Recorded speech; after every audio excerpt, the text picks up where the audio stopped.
بدھ سے شروع ہو رہا ہے۔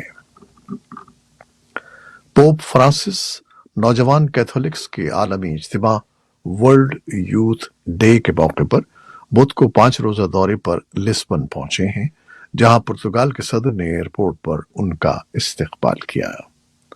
پوپ فرانسس کا پرتگال کا یہ دورہ ایسے وقت میں ہو رہا ہے جب پرتگال کے کیتھولک مذہبی رہنماؤں کے بارے میں جنسی استحصال کے اسکینڈل اور اس تقریب کے بڑھتے ہوئے اخراجات پر تنقید کی جا رہی ہے۔ 86 سالہ پوپ جون میں آنتوں کی سرجری کے بعد اپنا یہ پہلا دورہ کر رہے ہیں۔ بیجنگ میں شدید بارشوں کا 140 سالہ ریکارڈ ٹوٹ گیا ہے۔ چین کے محکمہ موسمیات کے مطابق دارالحکومت بیجنگ میں گزشتہ 5 روز کے دوران 744 ملی میٹر بارش ہوئی ہے۔ اس سے قبل بیجنگ میں سن 1891 میں 609 ملی میٹر بارش ریکارڈ کی گئی تھی۔ حالیہ بارشوں سے کئی علاقے سیلابی صورتحال سے دوچار ہیں، جہاں ریلیف آپریشن جاری ہے۔ سرکاری میڈیا کے مطابق بیجنگ میں طوفانی بارشوں اور سیلاب سے اب تک 20 افراد ہلاک ہو چکے ہیں۔ یہ تھیں وہ خبریں جو فیس بک لائیو پر ہم نے آپ کے لیے پیش کی۔ ہماری ویب سائٹ، یوٹیوب اور پوڈ کاسٹ پر یہ بلیٹن آپ کے لیے پوسٹ کر دیا جاتا ہے۔ آپ اس بلیٹن کو شیئر کرتے ہیں اور اپنے کمنٹس میں اپنی محبتوں کا اظہار کرتے ہیں، جس کے لیے ہم آپ کے بےحد ممنون ہیں۔ اپنی ان کاوشوں کو جاری رکھیے گا۔ کیمرامین سید اصفر امام، نیوز پروڈیوسر عائزہ عرفان اور نیوز ایڈیٹر بہجت جیلانی کے ساتھ خالد حمید کو اب اجازت دیجیے گا۔ اللہ حافظ۔